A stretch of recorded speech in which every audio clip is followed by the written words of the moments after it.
Bon, aujourd'hui, je vais me sacrifier le soma chez East Mama, l'un des meilleurs restos italiens de Paris. Il est noté à 4,7 étoiles sur 5 avec plus de 19 000 avis. C'est une folie, 19 000 avis. Je ne sais pas si vous vous rendez compte.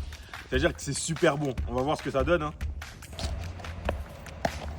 Tout d'abord, on va commencer par goûter les pâtes à la truffe. Comme vous pouvez voir, il y a pas mal de truffes qui a été mise à l'intérieur. En plus, le petit bol, il est bien rempli. Honnêtement, celui-là, il m'a coûté 20 € par contre. La truffe, ça coûte super cher, les gars. C'est de la folie. On verra si c'est bon. Les pâtes, elles ont l'air d'être de qualité. Regardez-moi la couleur et la texture, elles sont bien épaisses. Franchement, je pense qu'on va se régaler. En plus, ça sent super bon. Un peu comme Paul Scholes à l'époque, super bien fait, précis, technique. Tu vois la qualité artisanale dans la texture des pâtes. Mais malheureusement, ça manque de vrais attaquants devant les cages. Elles sont vraiment bonnes. Elles sont super bien faites. On ressent bien le goût de la truffe. Franchement, ceux qui kiffent la truffe, vous allez adorer. Il n'y a rien à dire. Mais sauf que moi, je ne suis pas vraiment un amateur de truffe.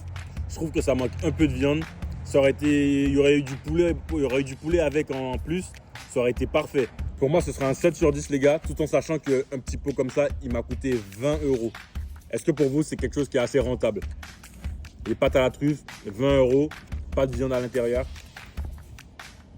Après, je ne vais pas vous mentir, en bas, il y a tellement d'huile, les gars. Franchement, il y a une bonne dose de cholestérol avec aussi dans le plat. Et honnêtement, je pense que ceux qui aiment vraiment, ils vont beaucoup apprécier. Parce qu'il y a pas mal de trucs qui ont été mis dedans. Ok, maintenant, on va passer à la pizza. La Pesto Paradiso. Je l'ai payé 14 € les gars. Alors, dedans, on y retrouve des pignons de pain, de la tomate séchée, de la basilic, de la roquette et du fromage mozza. Et en tout cas, les gars, rien qu'à la texture, regardez sous ma main, la pâte, elle est super fine. Elle est très bien faite. Regardez-moi comment elle est. Ça se voit que c'est une pâte qui a été faite maison. Regardez. Franchement, ça doit fondre sur la langue.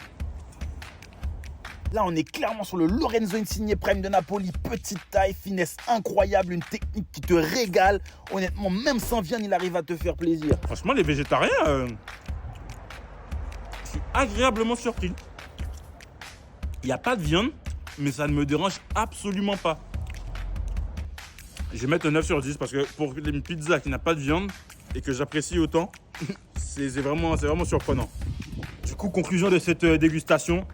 Les pâtes, je trouve que ça manquait de poulet. Franchement, s'il y avait du poulet dedans, ça aurait été juste parfait. Enfin, à la limite du parfait. Mais par contre, en ce qui concerne la pizza, la viande, j'ai pas ressenti le besoin de viande. Honnêtement, elle se suffit à elle-même. La pizza, elle se suffit à elle-même et j'ai beaucoup apprécié. C'est pour ça que je mets un 9 sur 10.